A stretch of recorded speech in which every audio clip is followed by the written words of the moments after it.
Hi, this is Pat Bruff from Fink & Paris Insurance Agency. Welcome to our podcast, Local and Mighty, the podcast about Massachusetts personal and commercial insurance, mixed in with a little bit of fun. Hello and welcome to the latest episode of the Fink & Paris podcast, Local and Mighty. I'm Pat Bruff, your host, and this episode's guest is our claims coordinator, who is part of our marketing team, Tanya Castigan. Hi. Hey, Tanya, how you doing? Pretty good. How are you? I'm good, thank you. So, Tanya, this isn't the first time you've done a podcast. So you're actually, I think you're the first person that is a two-time guest. I love that. I do so too. Much. I do too. Tanya, back in 2019, when we started the podcast, she came on and you were an account manager at the time. And we had Detective Andrew Bollier from the East Hampton Police Department who came in and we talked about the rules of the road as far as back to school driving. And I got to meet Gino, the canine. You did get to meet Gino. That was a good time. Yeah. So a lot has changed since that podcast back in 2019. So why don't you fill us in? Tell us what's new. And you're not an account manager anymore. So let's hear what's up. So I'm now the claims coordinator for the agency. And, my insurance journey started back in 2004. I joined Fink & Paris team 2018. And then in 2022 shifted from the account manager role to claims. And I love working here. It's such a good agency, the way it cares for its clients and the community. And it's just a place that I'm really proud to work. It is a pretty good place to work. I agree. Totally. I agree. So do you want me to chat about my role? Yeah. Well, tell me some of the things that you like to do besides work here at Fink & Paris. Aside from here. I know you do a lot of volunteering. So let's talk. Do a lot of volunteering for sure. So I love Link to Libraries, which Fink & Paris happened to be connected to. When I got hired, I had already been volunteering. So it was actually a good That's fit. Great. Yeah, for sure. Yep. Then I like to do a lot of volunteering for nature organizations, including Mass Audubon. Went to Boston and testified on Beacon Hill. Nice. It was just something I like to boast about because I'm very introverted. So for me to get in front of them was a big deal. That is a big deal. That's a great thing. So claims coordinator. So this is a new role that you started. Has it been 2 years? Almost 2 years, somewhere around 2 years. A year and a half. Yeah. And so tell everyone what a claims coordinator, gives kind of what's what of this role. So a claims coordinator is different than like a claims adjuster at the company level. As the agency claims coordinator, I advocate for clients during the claim. I'm a liaison of sorts between the company and the clients. And then I do a lot of the legwork as much as I can to take that off the client's plates during an overwhelming process. Right. And just making sure we get replies from adjusters that we're waiting on and things of that nature. And then, I like to throw in some personal touches too. Like if a client's having an especially difficult claim, I like to send out little cards or notes. Yeah. Well, and I always say, so a lot of times with the major claims like fires or if there's a major situation, I usually go out to those and greet the customer. And as I often tell them, I'm here to hold your hand and kind of help you with this process. There's been more than a few times where I then get you on speakerphone there at the site and kind of go through the what's what to help folks. And again, during a claim, you need somebody that's on your side, or you need to feel like somebody's on your side. Especially in those first hours.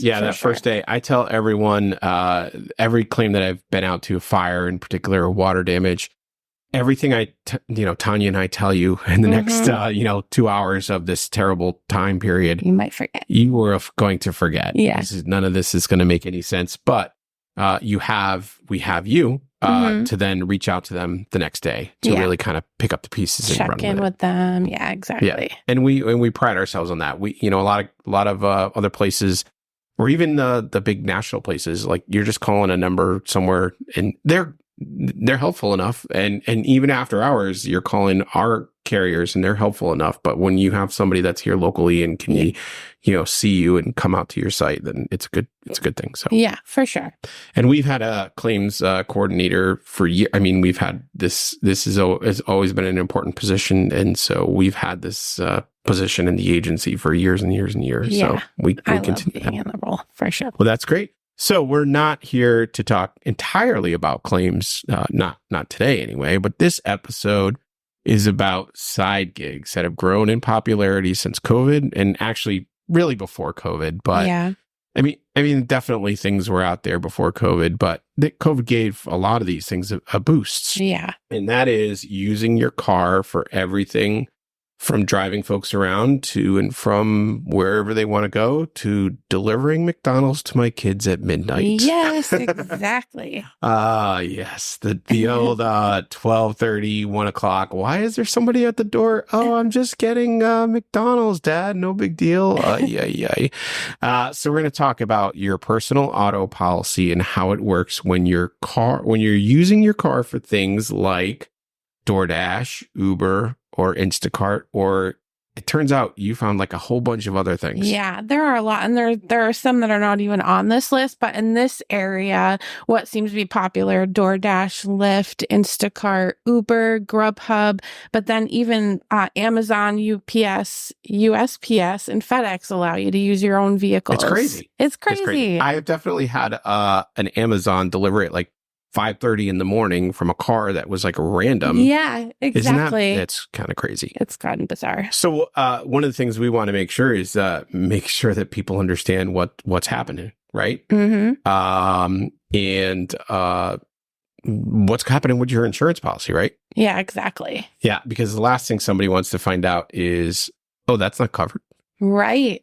And they might not even think they have to let us know. It might not even occur to them. Correct. Yeah. So so let's jump into it then. So Yeah. what do insurance carriers here in Massachusetts, what's generally happening as far as Massachusetts and your auto policy that you currently have? And what's the history of what happens if you use your car for business? Yeah, definitely. So I'll touch upon the business use on the policy briefly, and then kind of jump into what we call TNC, which is Transportation Network Companies. We'll refer to it in this podcast as like an app-based delivery. That's good. Service. And the interesting thing is I never heard that term TNC before we really started doing a little bit of digging here. Right, for sure. So first, like I said, people don't realize that it might have anything to do with their insurance or that would have any effect on it. But you definitely do have to let us know if that's happening, because it does affect your auto policy.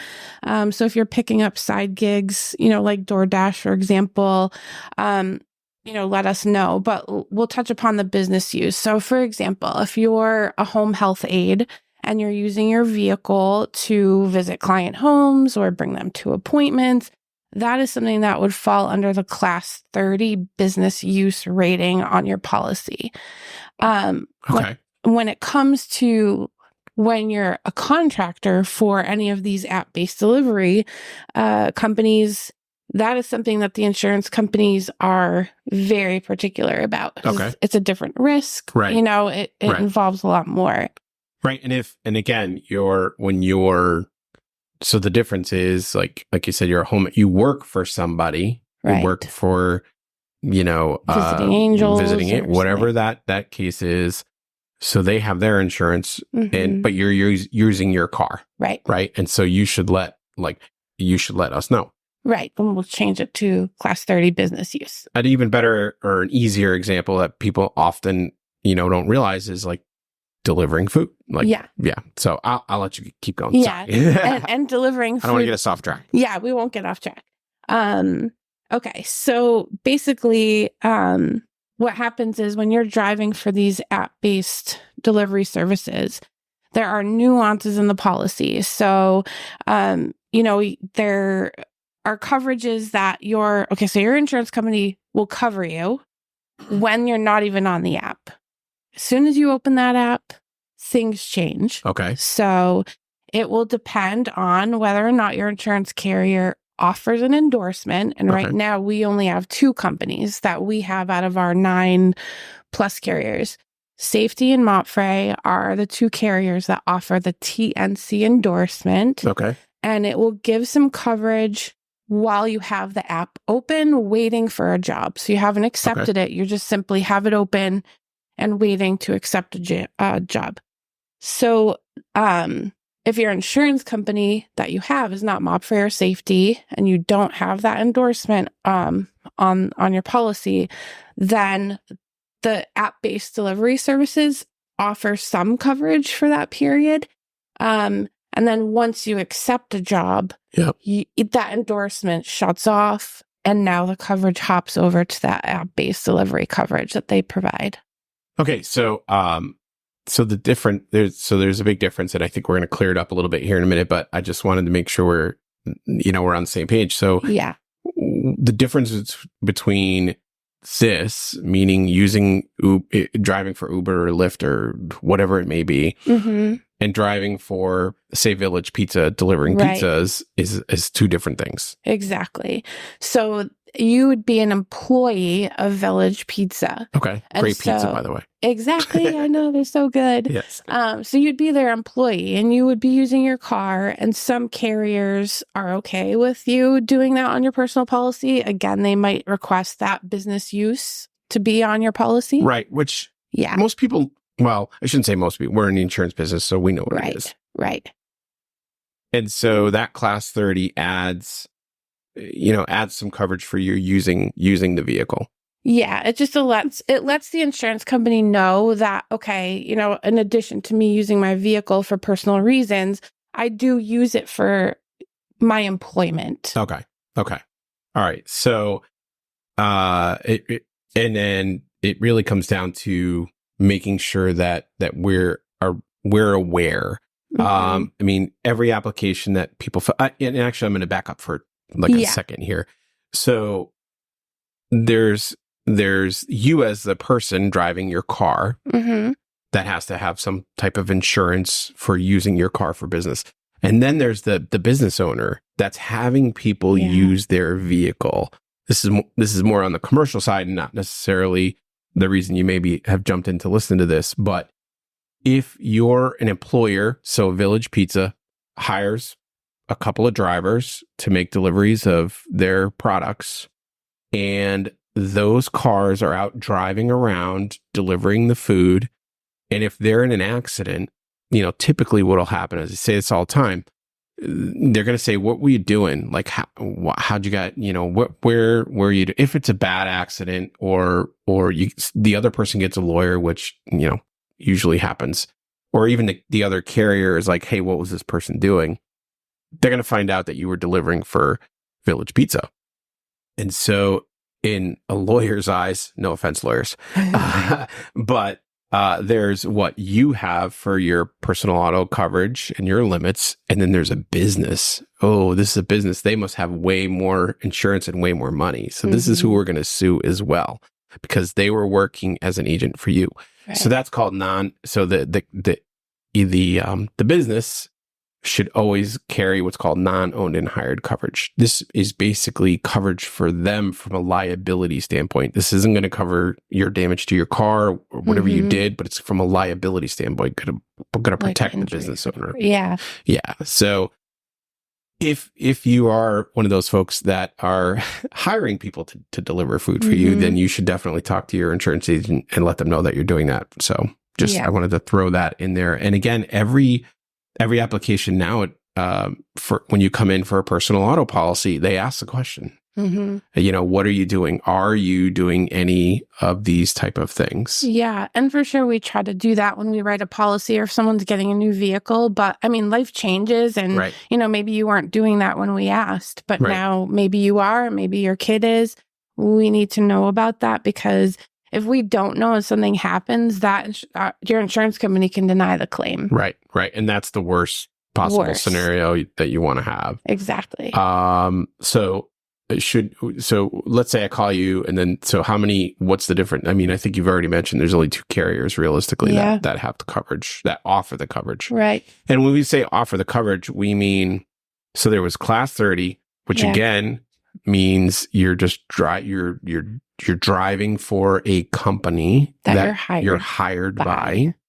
And then there's, I work for myself and I do all of these other things. Yes. All right. So people need to just be very aware that even one of the other things I think you found when you're looking is that even if you're just using the app, that could be an issue. You're not taking a ride, but you have it on and you're waiting. So what's the situation there? Like, how does that work? Yeah. So, obviously, if you don't have this endorsement or if your carrier does not offer it and we don't know that you're doing that, as soon as you turn that app on, your insurance basically shuts off. Okay. Yeah. It's as serious as that. That's not good. Yeah. And so, so turning the app on, then that's where you're going to have an issue. If your personal insurance policy is not on, then that's not a good thing. Right. And these app-based delivery services, they do offer coverage when you're in that standby period. Yeah. I would suggest that anyone that is even considering doing any of these app-based delivery services, that they research, because if you go on, because this is what I did. I went on to all of these company sites just to kind of get a sense of their insurance. I would suggest doing the same. Okay. Researching, like, let's say you're going to choose to deliver for DoorDash, go on their website and look at what their coverages are. Because, Yeah, so I think a lot of people just assume that. They assume that Uber tells them that they have insurance coverage. Right. Yeah. When? Yeah, exactly. When? Yeah. When and for what? Because when I was looking at these sites, and I'm not trying to just pick on Uber because it's really all of them. Right, all of them. They all have nuances in their coverage where they're offering lower limits than we might suggest here at the agency. Yeah. But it's going to force you to take those if your policy shuts off. You're going to have to rely on those lower coverages that they offer. Yep. And it doesn't always cover the physical damage for your own vehicle or for injuries to everyone involved. It might only cover for the other vehicle that you damage. Yeah, yeah. So you were telling me a story about a real life claim scenario that we have, and you can tell this story two different ways. You can tell it. I'll let you tell it from the insured is the homeowner actually, and then you can tell the story as if the driver was our insured. It's not, but right. So what's the story? Exactly. Yeah. So currently on my desk, we have a claim where we have a homeowner whose lawn was damaged pretty severely by a vehicle that went off the road. And the driver told the police that they were delivering, so it's in the police report. And when the insurance company found that out, and they would find it out even if it wasn't even in the police report. But once they found out, they were like, oh, we weren't aware that he was a delivery driver. Right. And so now it's been under review for probably about a month or so. Wow. They're trying to decide, are they going to pay the claim or not? Because they didn't know about it. Right. And again, like you just said, like this is a national carrier, even those, big ones that say you get what you pay for. Yes, exactly. How do they know? Again, it's back to, you got to let us know. You got to let us know, because now, so what happens if from the drivers, the guy who did the damage, what happens from that standpoint if if the carrier decides I'm not paying? Right. So let's say this wasn't a house. Let's say, it's a telephone pole or guardrail or something that belongs to the city. Yeah. The city could very well sue this driver to pay out of pocket. Right. Our homeowner has the option to go through their homeowners, but they're going to have $1,000 deductible. Correct. And now this leaves a mark on their claims record. So, and carriers, as we talked about in the last podcast, if there's a claim on whether it was your issue or not, it's a mark, and it could be an issue. Yes, definitely. What come renewal time it is anyway. Could be an increase in premium. Right.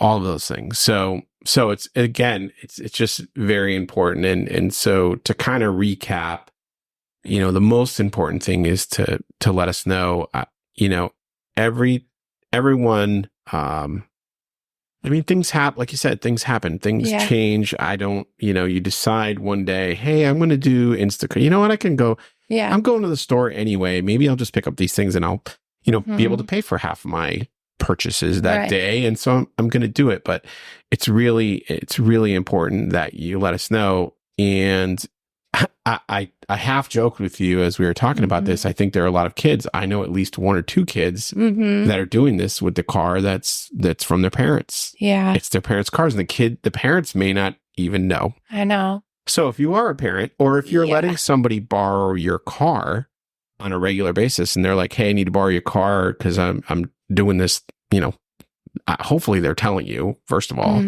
but it is very important that they don't just, you're not just doing it and you think, oh, what's the big deal? No, nothing bad's going to happen, because chances are that something is the day that something bad's going to happen. Right. Exactly. So let's kind of do a quick kind of recap of some of the things we talked about. So if you're doing any of these TNC, or what was the app-based services, if you are the driver, you need to, what's the first thing you should kind of take a look at? Yeah. So obviously, take a look at the sites for these app-based delivery to get a sense of what they offer for insurance. Let us know that you're doing it. Right. We can either add the endorsement if your carrier offers it, or we can find a commercial auto policy. Okay. Commercial auto policy is a totally different animal, especially if you're doing this like consistently. Right. If you're doing this Monday through Friday from 9 to 5 or 10 to 2 or whatever it is, it's a different type of policy. Well, and I do want to throw in too, like even these TNC endorsements that Safety and Moffer do offer, very specific criteria. Okay. So, so and that's something. Yeah, and there's additional charges for those. So you have to figure out, am I going to make enough money to pay for this endorsement to make sure I have the coverage that I need when I need it if there's a problem? Yes. You should also check what is offered by the rideshare or the TNC by the app-based company. Yeah. You should always take it at the very least. Yeah. And I did see they offer additional coverages, but you'd have to research. Yeah. And you should let us know. You should let us know. And then, so what happens if you're involved in an accident? So again, just like any other accident, you're going to let us know right away. And it's important to be truthful as to what happened during the accident. Yeah, because someone's going to find out. There's going to be a lot of questions. Will. Yeah, for sure. And it depends. I mean, the claim might have to go through the TNC company's policy, but with the holes that I've seen and what their policies offer, you might be trying to come to your own policy for coverage. And, if you don't have the proper endorsement on the policy, then, or if you don't have a commercial auto policy, there may likely not be coverage. Yeesh. Yeah. We do not want that. No. We do not want that at all. Not. So that's kind of the wrap of that whole thing. You just got to be careful when you're doing anything. And I know we're just talking about autos. And using the cars for these kind of delivery services. There are a ton, somebody mentioned to me a different one, and I know you kind of researched kind of what's being used around here, but the long story short is, if you're using your vehicle for anything other than your normal everyday life, if you are collecting a fee of any type for using your vehile, your insurance agent should know. Exactly. Or you should be well aware that if there's an accident, this could be coming out of your pocket versus your insurance policy. Exactly. Because there's nothing worse than calling us up and saying, there's nothing worse for us than to have to tell you, we're sorry. You just don't have coverage. We didn't know you were doing this. You didn't tell us you were doing this. And we would have told you this. Right. Hopefully you're listening now. Yeah. Hopefully you're listening. Yes, but definitely. Yeah. And it's not uncommon to see claims now that are 25,000 plus. And if that's coming out of your pocket. And no one wants to do that. Right. No one wants to do this. So that's it, I think. We covered it all. I think that's a wrap. So. And I hope we made this fun and informative. And please take a minute to subscribe to the podcast and share it with anyone you think would benefit from listening. And remember, if you're looking for insurance here in Massachusetts for your home, auto, or any commercial operation, you can find us at insuringyourway.com. Of course, on any of our social media platforms as well, like Facebook, LinkedIn, Instagram, etc., etc., etc.